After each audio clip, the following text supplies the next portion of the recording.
So that was quite an emotional experience to watch them. You were actually watching them and just finding out at that moment that... Well, they had in the weeks leading up to the actual release, they started releasing names of who they had. So we found out before we actually saw their face on TV, but it had been only days before we knew that they had been captured and they were being held by the North, etc.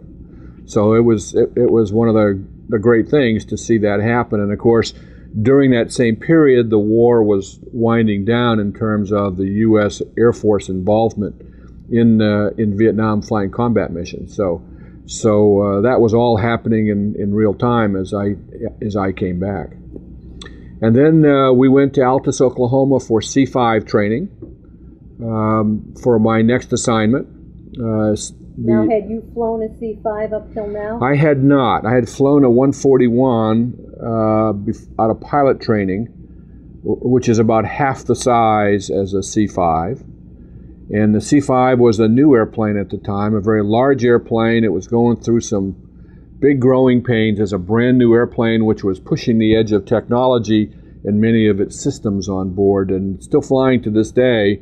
And they've been able to update those systems, and it's a more reliable airplane today than it was back then. But back then it was a challenge. And so they generally sent pretty experienced guys to fly it, because you had to carry the airplane sometime with issues that younger, less experienced folks probably wouldn't be comfortable flying.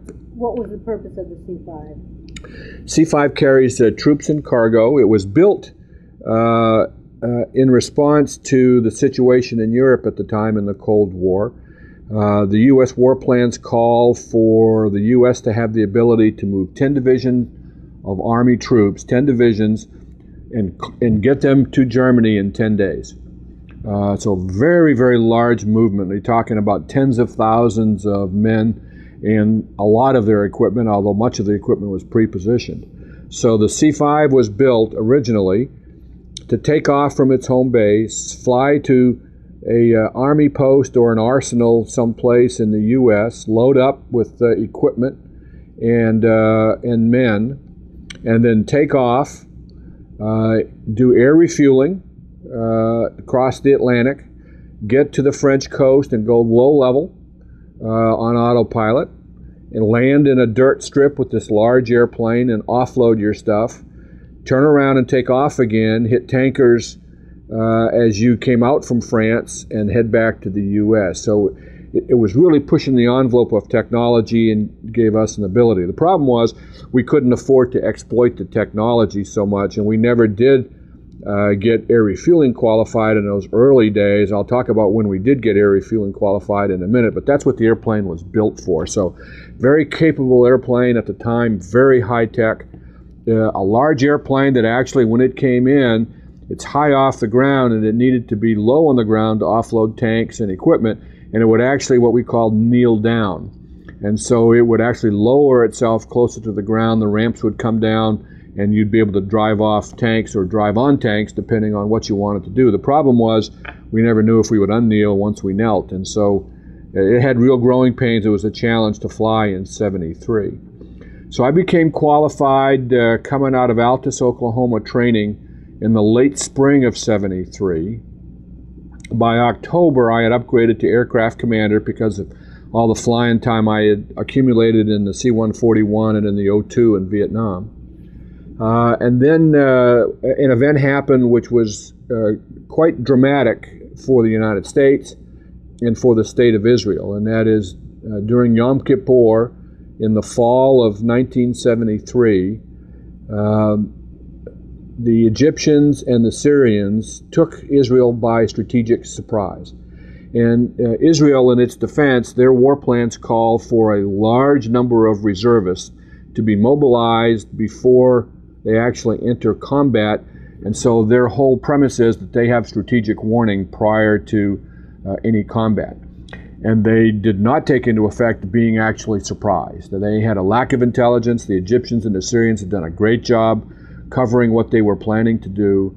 And the Israelis then had a small number of troops forward, active duty troops, and during Yom Kippur, the holiest day in the Jewish calendar, Many of the reservists were incommunicado, were in various kinds of prayer meetings, those kinds of things, and it took them a while to mobilize.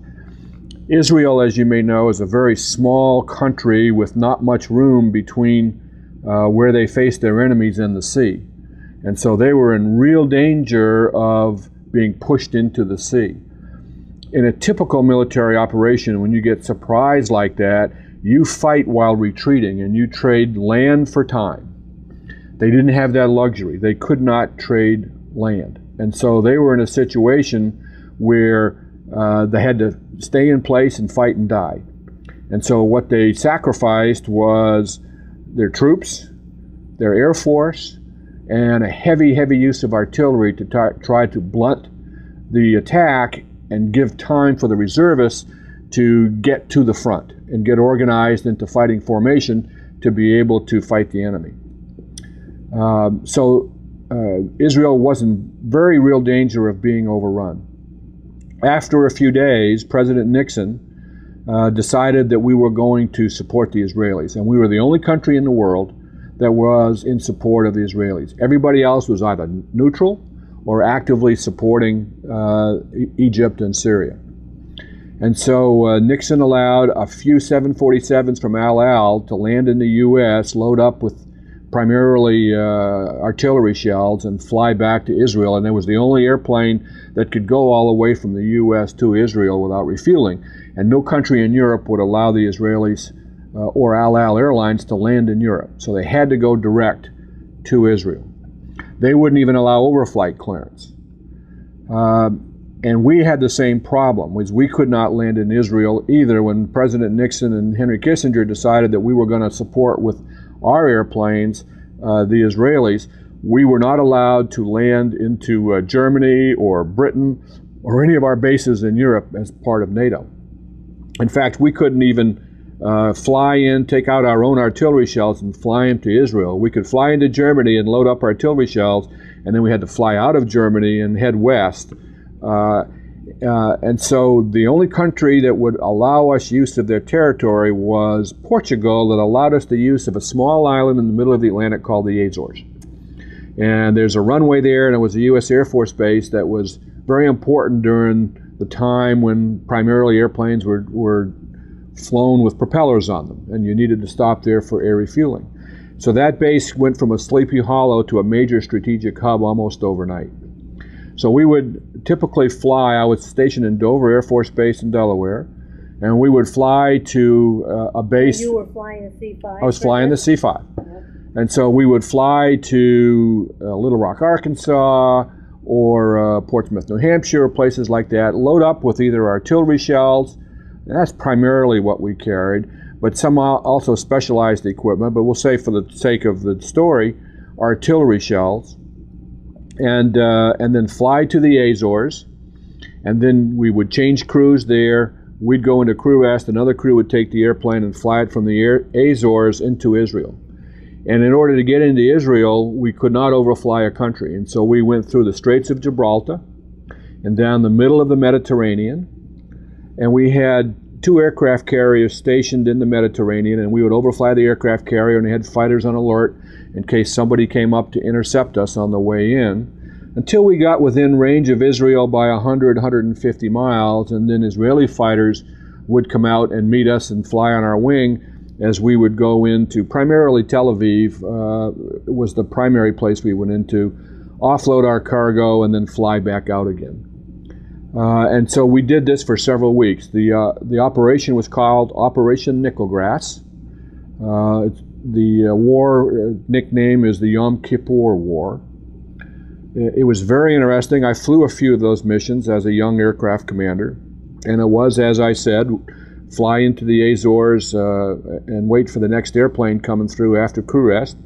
They were completely out of beds. Many of us slept in hospital beds, or I think we had one of the times we slept in the maternity ward of the hospital to get some rest, and then you'd fly out and then fly into Israel. And we took airplanes that ordinarily in peacetime we would not take. I had one airplane I remember lost one of its hydraulic systems and lost all the navigational equipment on board, And we continued on anyway, because we found another airplane that was just ahead of us, and we just sort of flew in loose formation with that airplane in, and then and flew out the same way. We did have some airplanes attempted intercepts, and Navy fighters did a good job. I think they came out from Libya, as I remember. And interestingly, at the same time we were doing this massive airlift into Israel, the Russians were resupplying the Egyptians and the Syrians. So they were flying north and south over Europe, and we were flying west to east and east to west in and out of Israel.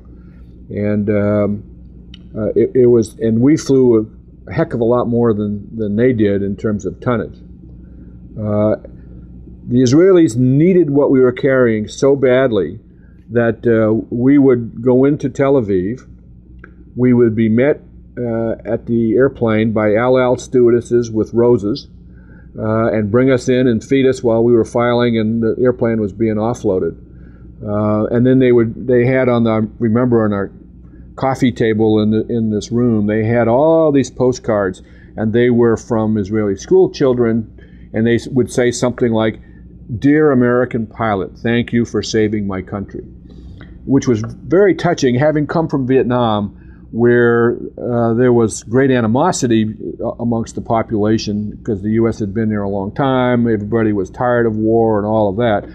And to have that kind of reception going into Israel was so dramatic in the period of a few months that it really took me back.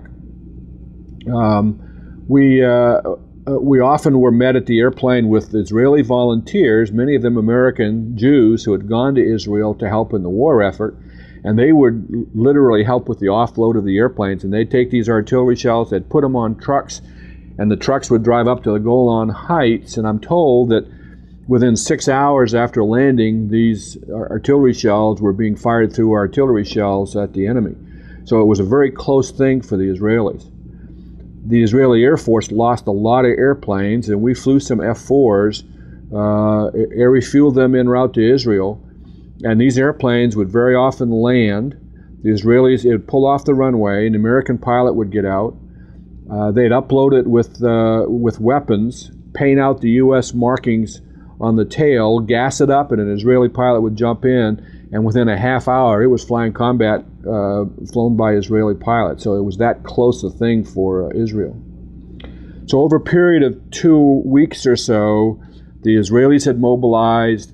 They were being very successful. They had held in the Golan Heights, and the Egyptians had penetrated into Sinai pretty deeply because there was better geography for the Israelis to fall back on.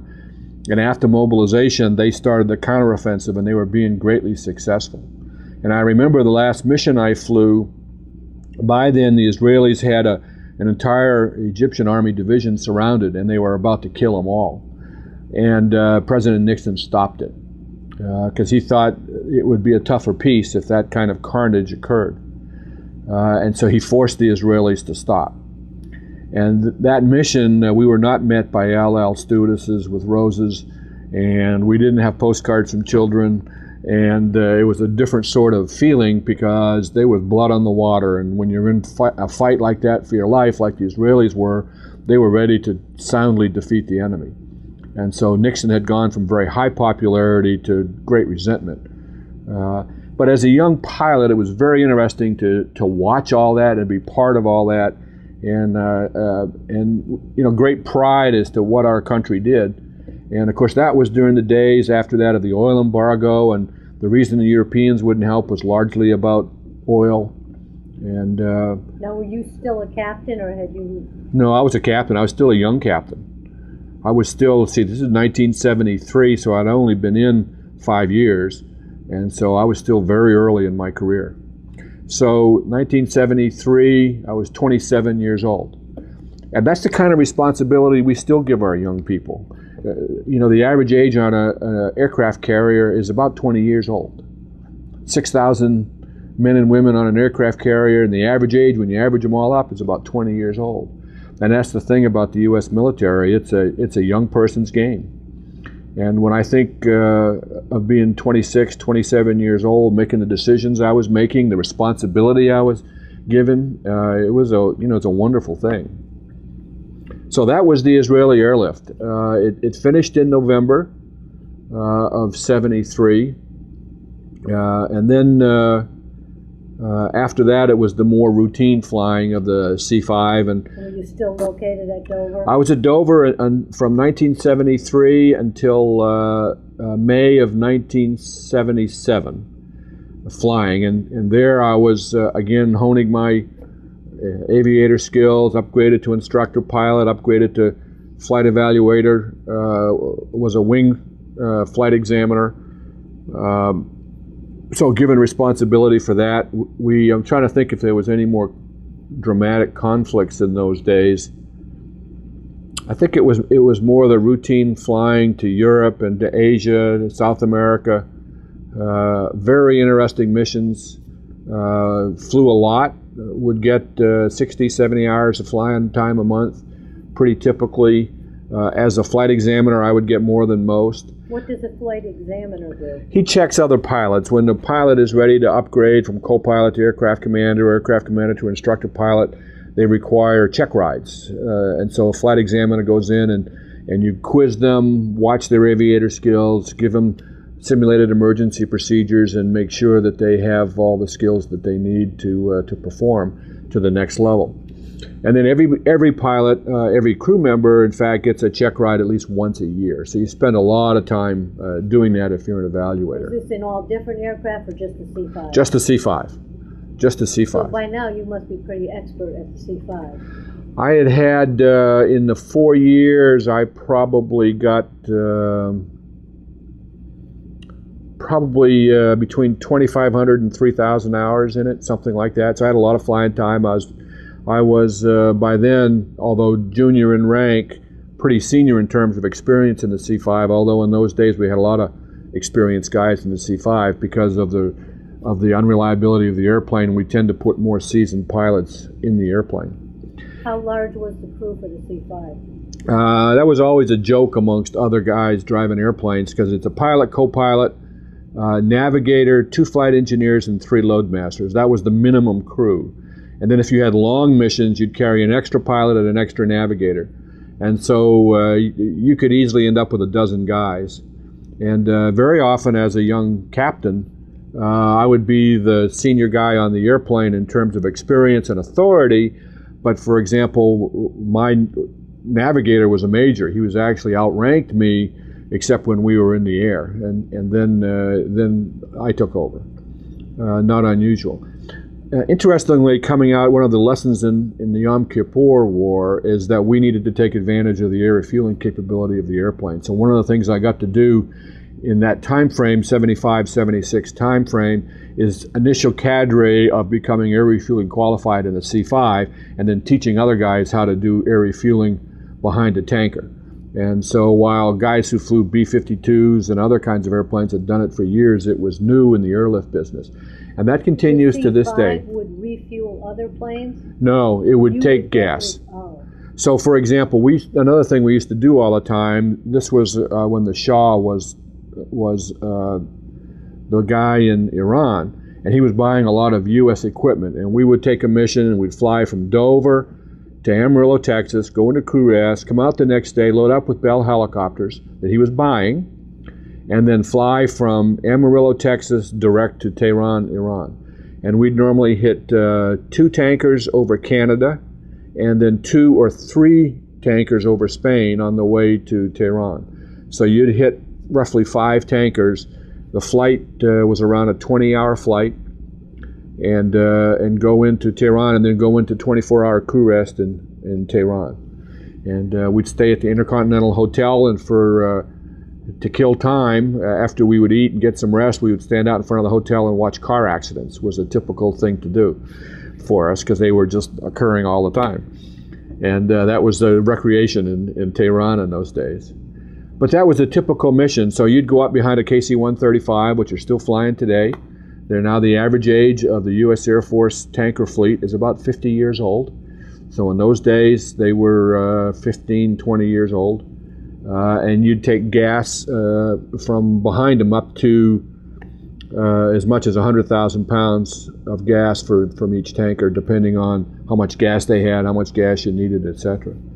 So it was a great capability that the U.S. have, and to this day, no other nation has the capability like we do. One of the great strategic assets that the United States has is its mobility airplanes, its tankers and its airlifters. And that is both power for war and power for humanitarian relief. Whether it's a tsunami or an earthquake, whatever it is, we can project power, either humanitarian power or combat power, like no other nation on earth. It's one of the great things that the United States has. So what was the next stage of your, now I'm guessing by now you've decided you're going to make the Air Force your career?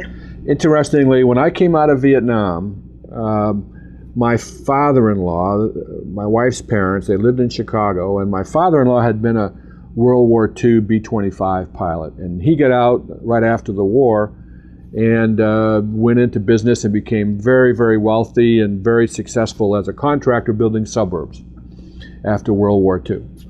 And he thought that was the model that I should follow. And so I came out of Vietnam, and I had already accepted the C-5 assignment. But he threw me a party at his country club outside Chicago, and that evening I had about a half dozen job offers.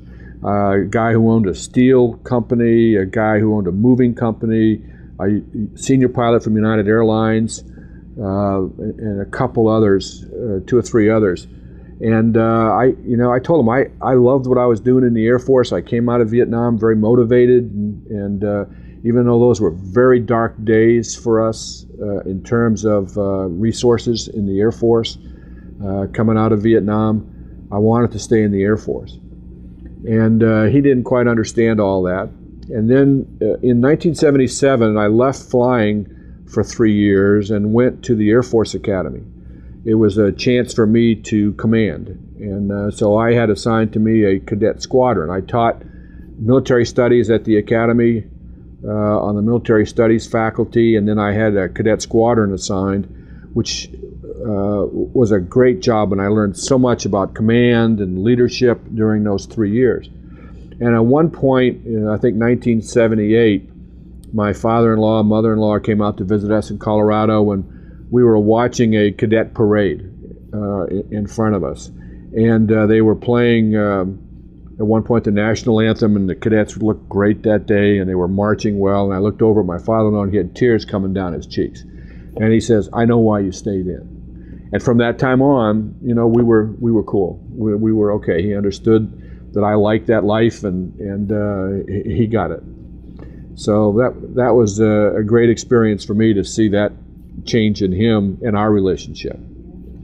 Now, how did your wife feel about your decision to stay in the Air Force? She's always been very, very supportive of my career, and she was willing to do whatever I wanted to do.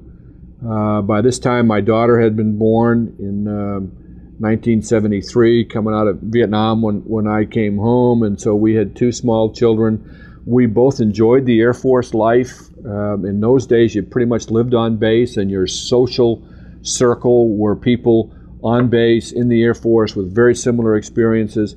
It was very normal to have Friday night parties, spur of the moment kind of parties, and everybody took care of each other's kids, and it was just a wonderful atmosphere. And I think she liked all of that, and she was very happy in the Air Force. We didn't have a lot of money, but we weren't hurting for putting food on the table or anything else. And she has been very, very supportive of my Air Force career, and she never once ever said, I'd really like to do something else, or I like where we're living now and I want to stay here forever. Never any of that, ever. So she was, in my opinion, the perfect Air Force wife. She came out of Colorado State University with a zoology degree, wanted to be a veterinarian, and put all that aside as we brought up our kids. And then in the early 80s, we decided that she decided she wanted to work, and she went back to school and got a nursing degree, because that's a mobile career field. And she did nursing for several years as we were putting the kids through college and all of that. And I'll talk more about her when I get to another flying tour, and how she helped to change the Air Force actually as a wife, which is I think a wonderful story. so you were 3 years at the Air Force Academy. Now that was drastically different for you. Did you miss the flying aspect of it? I did, and there were a lot of my fellow pilots there doing the same thing, and so we would all console one another and watch what was going on. But these were dark days for the Air Force. It was, we came out of Watergate and then went into the Carter administration. The economy was in bad shape. Inflation was 18%. In fact, it destroyed my father-in-law's wealth. He was still building condos and things, and it was very tough in the whole country. And the Defense Department was paying a severe price coming out of Vietnam and didn't have many resources. And so guys who were flying weren't getting any spare parts, and they were tough days for the guys who were flying. I was somewhat protected from that, being at the Air Force Academy in sort of an academic environment and a different environment. And so I left the academy in 1980 as a brand new major. I'd been selected on time for major and was selected to go to Air Command and Staff College for a year. That's in Montgomery, Alabama at Maxwell Air Force Base, and it's a year-long course of study, professional military education on how to be a mid-level officer who can do staff work and those kinds of things at the Pentagon and other headquarters around the world. And did that for a year down at Maxwell, another great year with the family, where I was not going away from home all the time. I was coming home every night, and it was really a great year. But again, you weren't flying. Was not flying. So it had been 4 years, and so coming out of Maxwell in June of 1981, I got sent back to fly at Dover Air Force Base. It's my third tour at Dover. I had never volunteered to go to Dover. I'd volunteered a bunch of other places. We liked Dover, but I wanted to do something different. But the Air Force sends you where they need you, and they sent me back to C5s and back to flying. So after that little interim in two different academic places, you went back to what you were doing before? Absolutely. And I was perfectly happy doing it. That's what I wanted to do. And because what I wanted to do was to compete to be a squadron commander in a flying squadron. That was the next logical step in my career to continue my progression. And to do that, you had to be in a flying squadron. I would much rather have done that than go to the Pentagon or some staff job. Did you make that? I did. We got to Dover, and my checkout at Altus was very quick because I had been previously qualified. My upgrade to aircraft commander happened within a month because even though I hadn't flown for 4 years, I knew the airplane inside and out, backwards and forwards, and didn't take me very long. Interestingly, I got selected by the wing commander to be his executive officer, which I was told to volunteer for it, that it was a good job, good for my career, I could continue flying. And I didn't know for 15 or 20 years, but all that came about because the commandant at the Air Force Academy, his name was Tom Richards, he eventually became a 4-star general. When I came out of Air Command and Staff College, he called the wing commander at Dover and said, "You're getting this guy Begert. He's a good guy, take good care of him."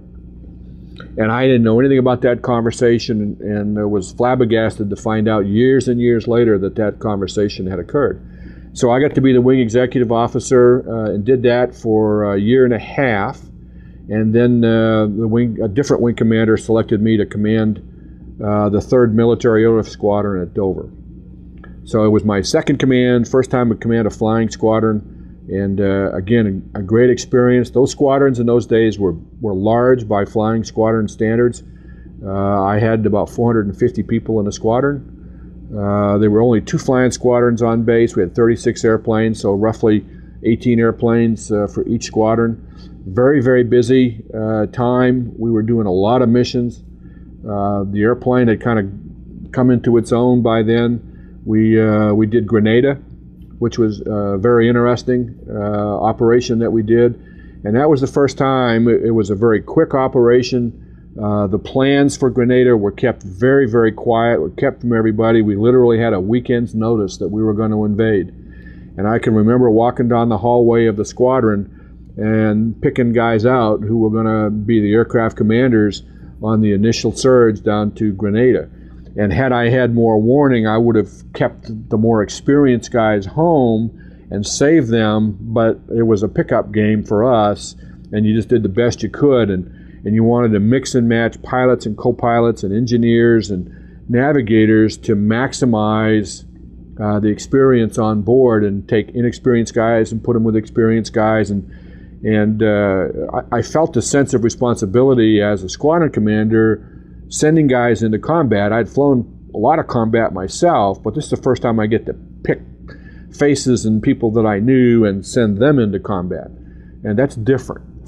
And I felt that sense of responsibility for the first time in my career. So as a squadron commander, you were in charge of 16 airplanes? 18, yeah. 18 airplanes, and all of the personnel that go with that? All of the air crew members. The maintenance was in a different organization. I didn't own the maintenance, but I had all the pilots, all the navigators, all the flight engineers, all the load masters, and then administrative personnel associated with the squadron. Interestingly, in those days, to show you how much rank we had in the C5 squadron, we had, when you include navigators, I had 30 lieutenant colonels in the squadron, and I was the most junior. They were mainly very experienced guys. Many of the navigators had been on staffs and were involuntarily sent back to fly because we needed people. Today, in today's Air Force, you normally have one lieutenant colonel in the squadron, and then the rest are a few majors and then mostly captains and lieutenants. So we had we were pretty top heavy in those days. So when you assembled your crews to go down there, why did you say that you should have kept the best pilots home? Sometimes your best pilot's a captain, not a lieutenant colonel. And so you know who the guys are who are most talented, who can make the best decisions, and who you'd want to be with in a combat situation. And so you try to mix and match. You may have a senior captain who's not a particularly strong pilot, and so you want to match that person up with a strong crew. And so that's part of what you pay squadron commanders and ops officers to do, to make those kinds of decisions. Now, when you organized your crews to go, did you stay home or did you actually fly with them? When you get to be a squadron commander, a lot of times you don't get to go initially. I did fly a mission or two, but I wasn't on the initial guys. I tried to select other guys to go do that, and then stayed behind to make sure that the rest of the stuff went well. So how long did your crew stay in Grenada? Well, the airlift mission is an in and out kind of mission, and so you fly someplace, you offload, and you get out, and so you don't get to spend the night in most places. Now, there's exceptions to that. We also had people that didn't fall under me for this operation, but we have people who are in charge of offloading the airplanes and running an airfield and all of that, and they do stay. And so that's a different aspect of it, and I got to experience that in a later assignment as a wing commander in the Panama invasion. But that's a story for later. So you're a major now. What came after Grenada? Well, by the time Grenada came around, I had been promoted to lieutenant colonel. I got promoted to lieutenant colonel 2 years early, and so when I took the squadron, I was actually a very young lieutenant colonel. That's why I say I was the most junior lieutenant colonel in the squadron. But very interesting experience. Again, a chance to grow as a leader and learn and make decisions and learn from those decisions, and all the way from I can remember taking young airmen, and a lot of these kids are young and have all the things that come with that. For example, I had a young man came in, and it took a squadron commander's approval for him to get advance pay. And he wanted to get advance pay to buy a really nice car, and he knew what car he wanted and everything else. And I made him go and do a monthly budget to show how if you got advance pay, because you have to pay it back, so you get 3 or 4 months advance pay, and then you spend 3 or 4 months without your full pay. And so I made him to do a budget for me, and he had done a very detailed budget and all his expenses and everything else, except he had forgotten to include food. And so you get these young people that you kind of got to take care of and teach them. And then you get the older guys who, old is a relative term, but in their 40s, and they've had a career, and and you have other issues, alcoholism and those kinds of things, and aircrew members get very close to one another, and there is a tendency to cover up stuff. And I had one guy in the squadron who had ruined his liver and actually was grounded because he had done so much damage to his liver, and it's from years and years of drinking and people taking care of him and not holding him accountable, and he never got the help he needed, and he never got a chance to get off the alcohol until it became life-threatening for him. So you deal with those kinds of issues. And so as a squadron commander, you learn all that stuff. Now, interestingly, during this time, I'll talk about my wife for a minute. So she went to nursing school after I come out of command and staff and we first got to Dover. And so she got her degree in 2 years. And then to be a nurse and to be a squadron commander's wife. In the Air Force, historically, the spouse has a very strong place in the hierarchy and the culture of the Air Force. And a lot of the senior officer wives, the older ones, had never worked, don't think women should work. Women working was sort of new, not necessarily accepted in the uniformed Air Force. And so my wife Jody came out of nursing school and she worked grave shifts. And so she would work midnight to 8 a.m., come home, shower, and put on a dress, and then do coffees and do all the things that the squadron commander's wife does to hold that together so none of the senior officer wives could criticize her for working. And so she paid that price for 2 years. But as a result of that, it became more and more okay for the women to work, the spouses to work, and not sacrifice or feel like they're sacrificing their spouse's career. And she proved that it could be done. And we've had many comments over the years saying that she was their role model, and she was the reason they went and got a degree, and she's the reason they returned to work and all of that. And it's a great compliment to my wife that she was able to do that. There were a few senior officer wives who resented her for being able to juggle and being able to do both things, but I really think she helped change the Air Force. And a few years after that, they actually had a commission, and one of the guys on that commission knew Jody very well, and they made some very strong recommendations to the Air Force about how the Air Force needed to change in that regard. And that was well accepted and incorporated into the Air Force, and today it's not an issue in any way, shape, or form. So it's something I take great pride in my wife for being sort of a leader in doing that. She actually changed history too. She did, very much so. I think she contributed greatly to the kind of Air Force we have today. So 1984 is when I finished being a squadron commander at Dover, and I was selected to go to another year-long professional military education at the premier institution for military education called the National War College in Washington, D.C. And it's a 10-month course at Fort McNair. It was a wonderful course. I was in there as a lieutenant colonel. It's a mixture of lieutenant colonels and colonels. Very high-level discussions. Now you're not talking about doing staff work. You're talking about national strategy, those kinds of things. Very often you get very high-level people in the government, from the White House, from State Department, from the Defense Department, CIA, etc., who come over and talk, and very, very good course. My classmates were a mixture of Air Force, Navy, Marine Corps, Army, Coast Guard, CIA officers, State Department officers, those kinds of things. Class size was about 130 or so. We had 30 or something Air Force guys. Many of us went on to continue to progress in their careers. Many general officers, some 4 stars came out of that class, ambassadors.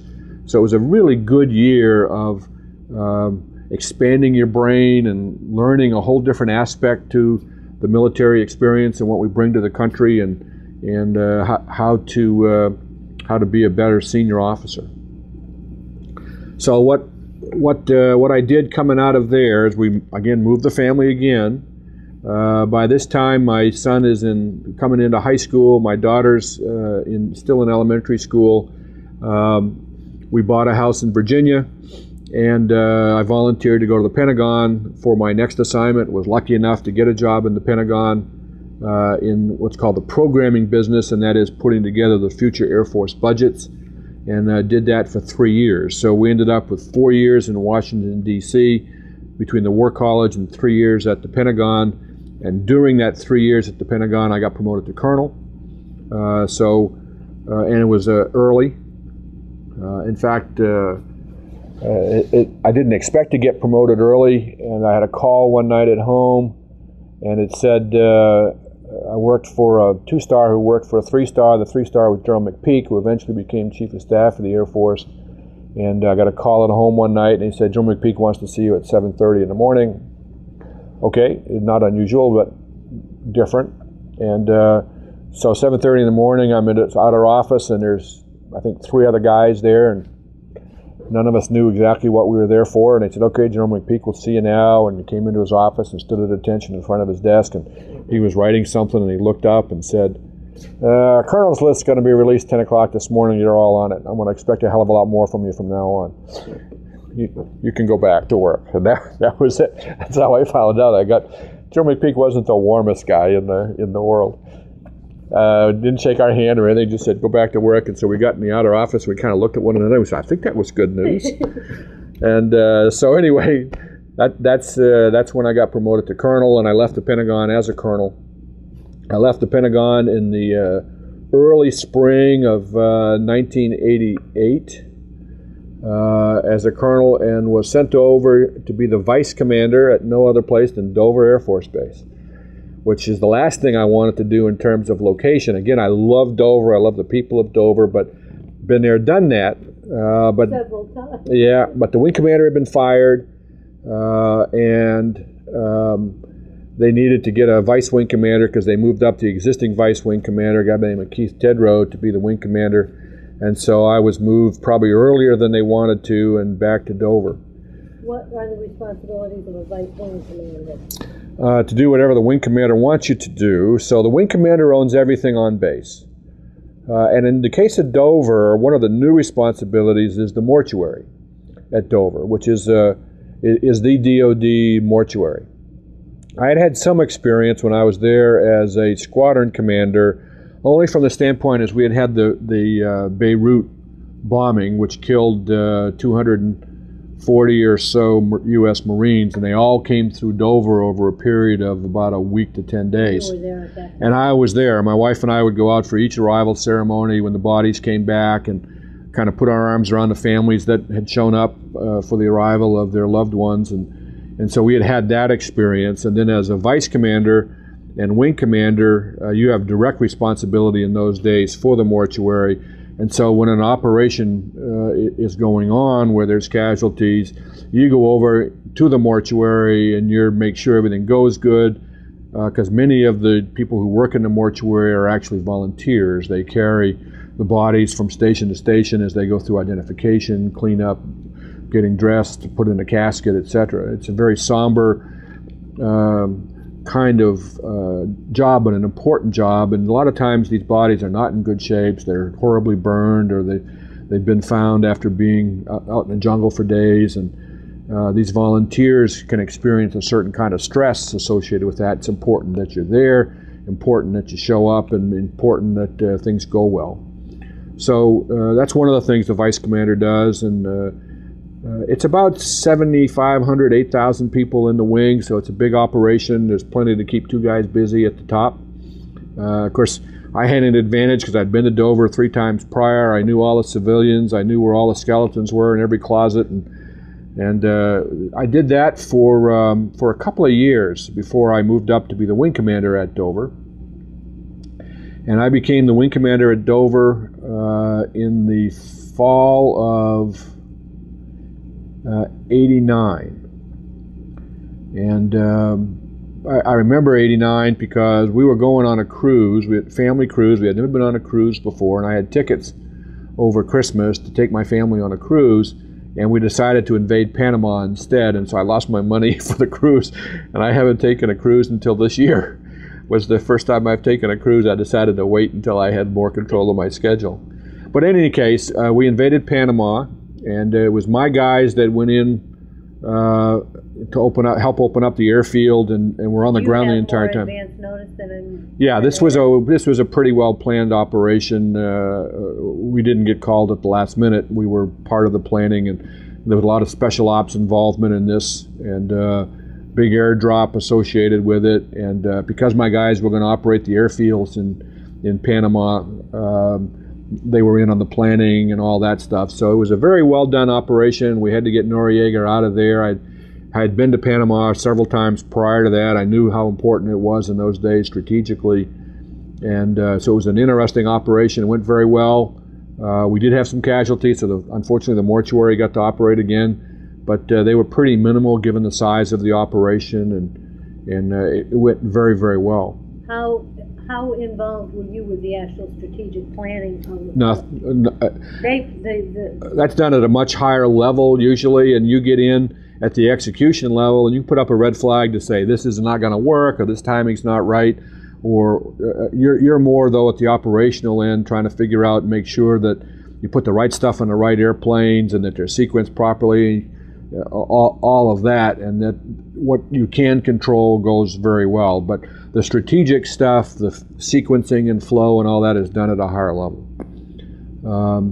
So very interesting. We also had during that time a hurricane evacuation, which is always interesting. When you think a hurricane is going to hit, predicted to hit, you have to flush all your airplanes out. I'd done it as a pilot in previous assignments, and normally you send them to some safe base in the Midwest and have a hurricane party while your family is filling the bathtub full of water and putting tape on windows and things. And I remember one of the early days in '89, after I took command, is we had a hurricane evac that went very well. I was happy with that.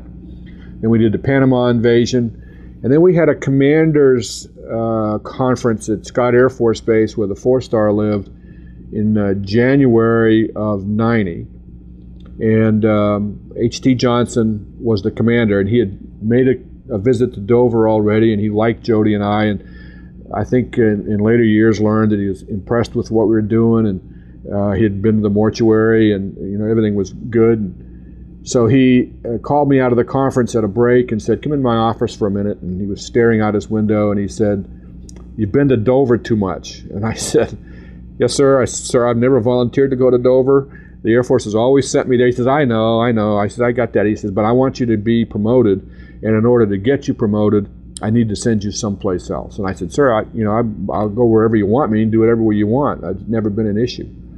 And he said, "Well, people are going to raise their eyebrows because it's going to be this summer, and you've only been in command for 4 months up to now, and they're going to wonder what's going on." He said, "But don't worry, it's for the right reasons." I said, "Yes, sir. It's not a problem." So that following June, we left again. But I had one experience at Dover that was not life-changing, but I learned a lot from, is I had a colonel who worked for me who was the base commander. And the base commander is sort of the mayor of the base, and the wing commander is sort of the governor. But the titles in those days were confusing. And a lot of the civilian population thought that the base commander was the #1 guy and the wing commander was the #2 guy. And it was confusing for the civilians, and unfortunately it was confusing for this guy. He thought he was #1, and we had a pretty good personal relationship, but he was not the smartest guy in the world, and he wasn't keeping me informed on things, and it became a problem. And it became a problem that unfortunately came to a head in the December time frame when we had had a real bad snowstorm. And every day the wing commander has on his desk what's called the blotter. It's a security police blotter, and normally it's routine stuff. They got so many drunk drivings that they've caught, or they had a theft in the dorm, or whatever. And this particular morning, I remember coming in the office and reading the blotter, and the blotter said that there was a child missing. He was diabetic, and he had gone home from school at 4 o'clock in the afternoon, and his parents hadn't seen him. And I said, "Holy cow." And so I called the base commander and said, "I see this in the blotter. What's the situation?" He said, "Well, we still haven't found him." I said, "Well, are you out looking for him?" And he says, "Well, we can't do anything for 24 hours. And I said, "You got to be kidding me. He's 12 years old. This is not on a TV cop show. I said, you get every person that you can muster and you go looking for this kid. He's diabetic, and you do it now. So first mistake is he should have called me the day before, something serious like that. Number two, he was dumb for not conducting an extensive search. They found the kid about 9 o'clock, 9:30 in the morning. He had taken refuge in the base chapel, and he was in the confessional, and he was going into a diabetic coma. And we were lucky to get him to the hospital very quickly to the emergency room, and he was fine. But it sort of was the crowning blow for me that I couldn't trust this guy. And so firing a colonel is not normal. It's an unusual thing. I called my boss, who was a 2-star. I explained the situation, communications breakdown. This guy just wasn't cutting it, and it almost cost the child's life, and that I no longer had confidence in his ability to command, and I wanted to fire him. He says, I got to check with a 4-star, I'll get back to you. Well, were you a colonel yourself? I was a colonel myself. You were a colonel firing another colonel. I had probably 8 or 9 colonels working for me, not unusual, but he was an important guy on the base and popular, but not performing well. And so the 2-star called me and said, go ahead and do what you got to do. I understand what you're doing. He said, but if you try to fire another one, then we're going to be questioning you. I said, okay, I got it. And so I brought the guy in, relieved him of command, and it was a very unpleasant experience, but necessary. I just couldn't stand having somebody in a position of great responsibility that I couldn't trust. So anyway, that was a lesson for me that I have taken with me. Sometimes you got to make those tough decisions that are unpopular. Many of the downtown civic leaders liked him, liked me, didn't understand what was going on. It was really none of their business to know what was going on, and so I wasn't about to go shouting from the rooftops what happened. But it was a tough period for me to go through. Not as tough as it was for him at the end of his career, but nevertheless, it is what it is. You do that in the military when you lose confidence in a commander. You have to do that. So in June of 1990, I left Dover. Prior to leaving Dover, I went on an exercise down in Florida. It was a paper exercise that we were looking at a emergency in the Persian Gulf, and it was built around Iran.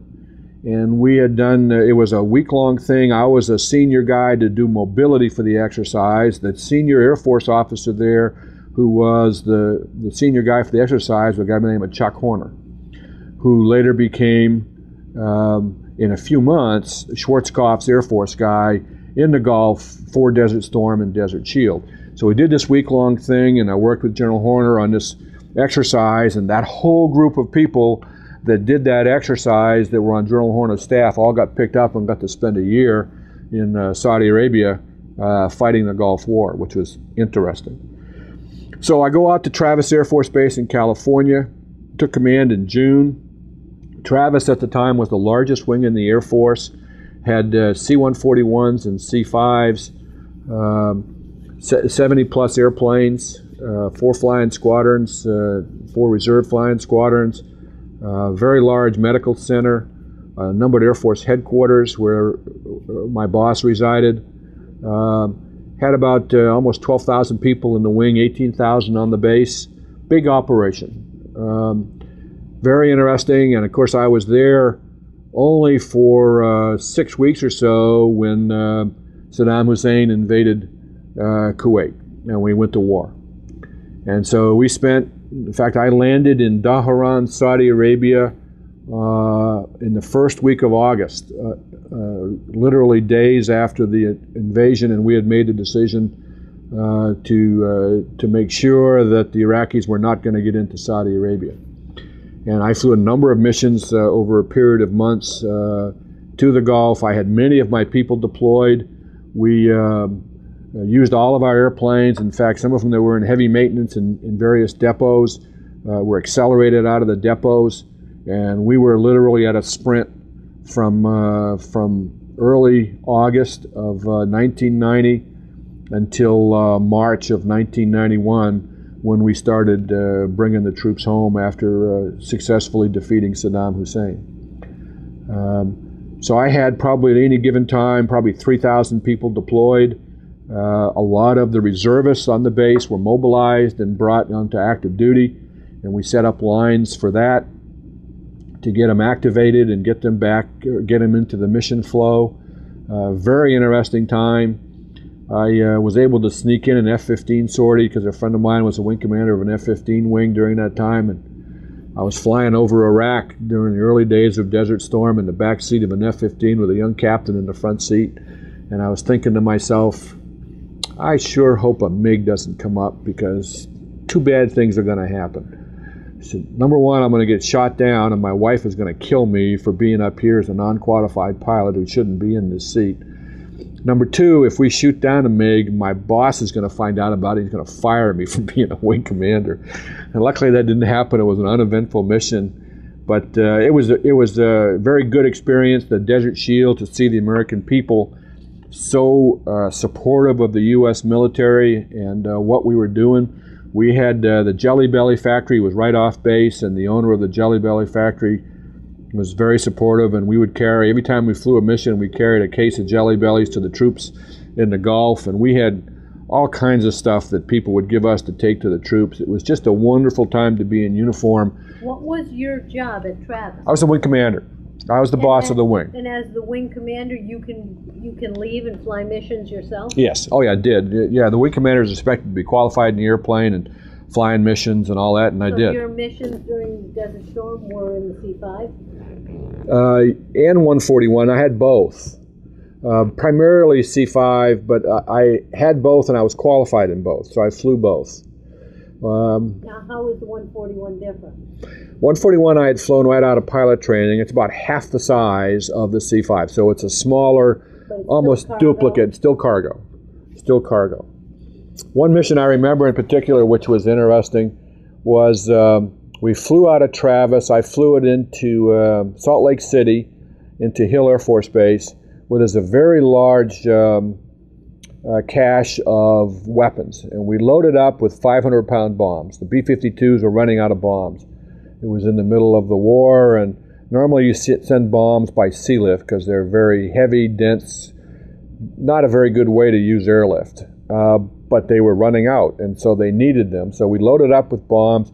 I think we had 150,000 pounds of bombs on board the C-5. And I flew it from Hill to Westover, up the road here from Hartford. And the crew I was flying with got off, and I no longer flew the airplane because I was out of crew duty day, but I wanted to continue the mission. And so a reserve crew from Dover Air Force Base actually got on the airplane to take it on to Germany. And I knew those guys because I knew everybody at Dover.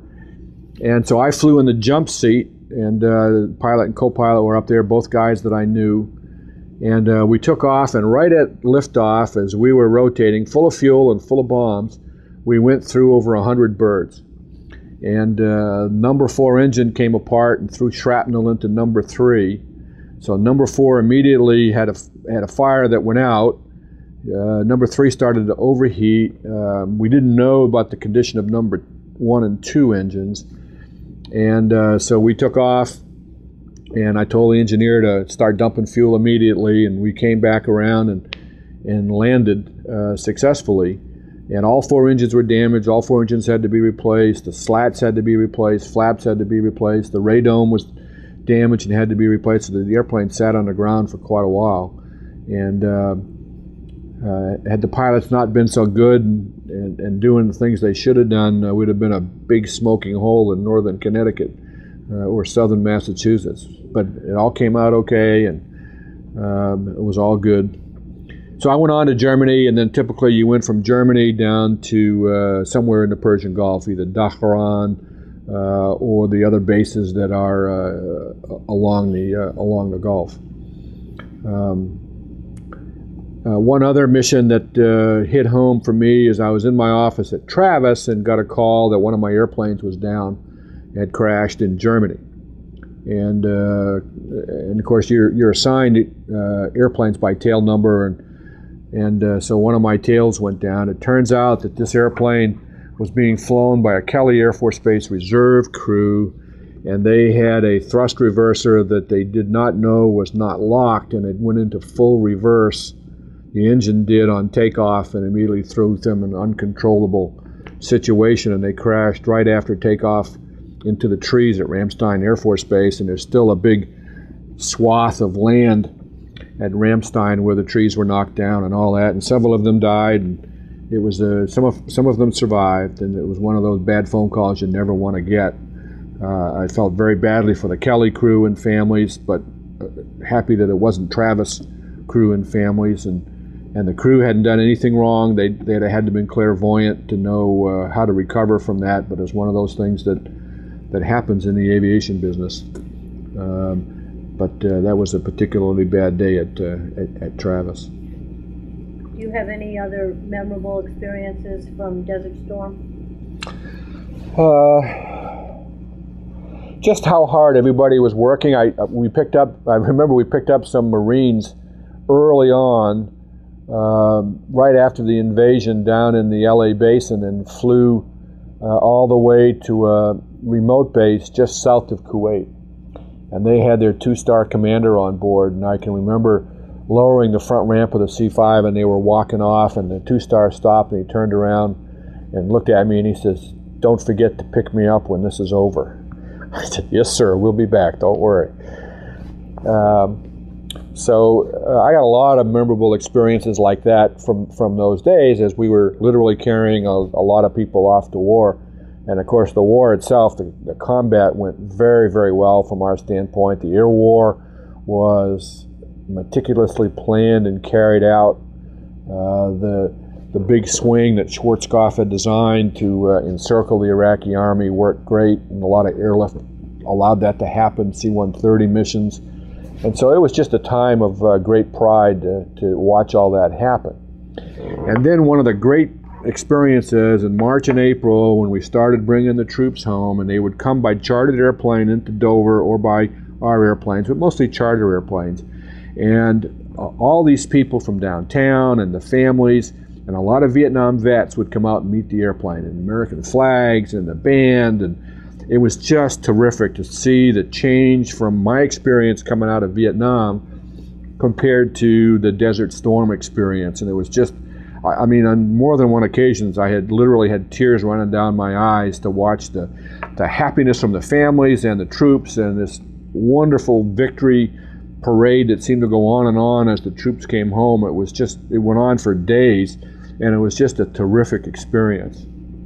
I can remember, you know, a lot of these young troops are young, and their girlfriends would meet them, or young wives, and they'd be dressed to the nines and makeup and all that stuff. And I can remember this one young lady with a very short skirt, and she grabbed her boyfriend or husband, and they just wouldn't stop embracing, and I thought they were going to sink to the tarmac underneath the wing, and I was going to have to put water on them to get them out. But it was just a really great experience to see all that happen. Wow. So what a difference for you in your career, having come through all those different wars and those different invasions. What happened after that? Are you still a colonel at this point? Still a colonel. I was selected in the late spring to go to Scott Air Force Base and become the Chief of Staff at the Transportation Command. General Johnson had selected me to do that.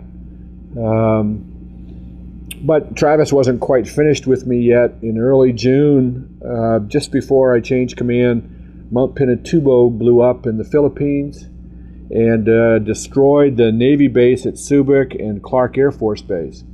And so we evacuated many of the families and the troops who were stationed at those places, mainly from Clark, and their pets. And so we went through a period, we would pick them up in the Philippines, they'd go through Hawaii, and then they'd land at Travis. And my job at Travis, and most of them had nothing. They had the clothes on their back. That's what they had. And we would get them, they'd land at Travis, we'd meet them at plainside. I tried to meet every airplane. We'd put a blanket around them because it was chilly at Travis, and they were coming from the Philippines, and so they were in shorts and t-shirts. They had no clothes, they had nothing. And we had a very large passenger terminal, and we'd set up sort of a Kmart of clothes. These were clothes that people volunteered to give, and we had them all by size and on hangers, and we'd allow the folks to go through and pick clothes that they wanted. We'd give them suitcases. In the period, and I think we got it down to about an hour and a half, they would land at Travis. By the end of an hour and a half, we had fed them, clothed them, given them an airline ticket, a new assignment from scratch. Where do you want to go? Give us your top 3 choices. And we would cut orders, give them money, and get them off to the airport, usually to their home for some leave first, and then on to their new assignment. And this was all done by volunteers largely, as well as professionals from personnel and finance and all that stuff. And we ran this 24 hours a day. We set up a nursery in the passenger terminal where nursing mothers could go, or volunteers would take care of their babies while they were working their assignment and getting the clothes and all that. We would get pets. They weren't usually traveling with their families, so we had to identify them. Many of them were either in cages or cardboard boxes for 5 days. And we had volunteers who would get the pets, get them to the vets, wash them, clean them, walk them, get them all set to go, and then we try to marry them back with their family.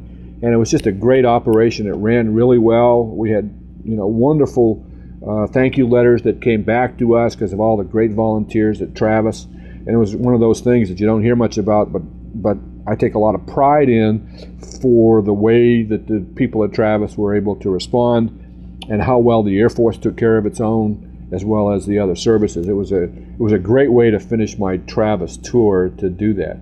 We had a few heartbreaks. We only lost one dog when a dog walker with a little dog got close to a dog walker with a big dog, and the big dog ate the little dog. And some of these dogs were guard dogs in the Philippines, which a lot of people had, and they were not emotionally attached. The families were to these dogs, and they wouldn't claim them. So we also had to find homes for the dogs with people. So it was a great operation, and at the end, a great experience to go through.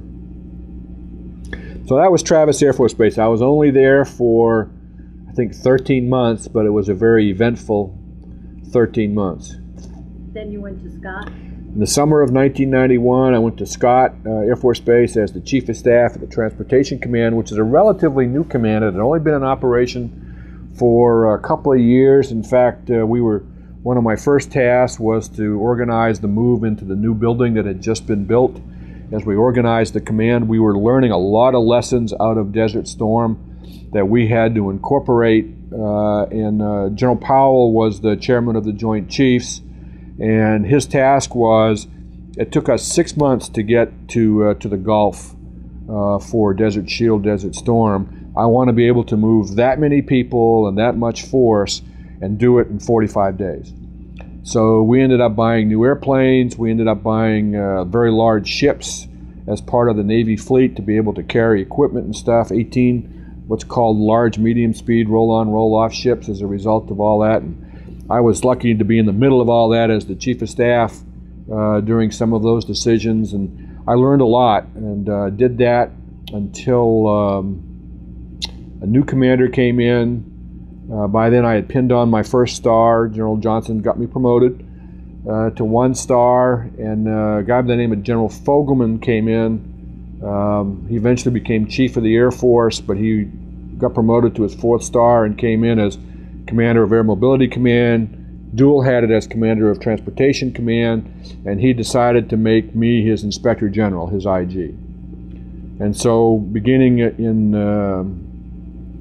I think late 92, I became the IG for Air Mobility Command. Air Mobility Command, when you include the reserves and the Guard, which I was responsible for inspecting, was about 140,000 people. So a very large command, lots of units, lots of different airplanes. I got to fly all the different airplanes, which was great. As Chief of Staff at Transcom, I didn't get to fly anything. But now I got to fly tankers and 130s and all kinds, C-21s and all kinds of airplanes, and go and inspect units and learn about all these different missions and how they're done. It was a mind-opening experience to be an IG, and I did that for a year and a half plus, I guess. A great experience. Of course, being an IG is not all it's cracked up to be, because some of the things you did, it was investigate complaints, including complaints against senior officers, which are very, very sensitive, because sometimes if they're validated complaints, you end up removing senior officers and stopping their career, and that's not a lot of fun. Also, some units do better than others, and I only flunked one unit while I was there, and it was a re-inspection of a C-130 unit that had already flunked one inspection. And these inspections they demonstrate their wartime mission, so it involves flying and simulated combat and all of that, and they had already flunked one, and we went out to re-inspect, and my team badly wanted to pass them, but they just didn't do well enough. And so it was not a difficult decision, but the consequences were difficult to deal with, because I knew once they flunked their re-inspection that the entire top leadership of that wing was going to be decapitated. They'd terminate their career, they'd retire, and that's what ended up happening. But it is what it is in the military. You don't mess around with that kind of stuff, and that was the downside of being the Inspector General. Generally, the IG is very popular, at least until after the inspection is over with, and then people could care less about you. But until then, you're really a popular guy. I had a great team of experienced guys, enlisted and officers, and it was overall a very enjoyable and a great learning experience.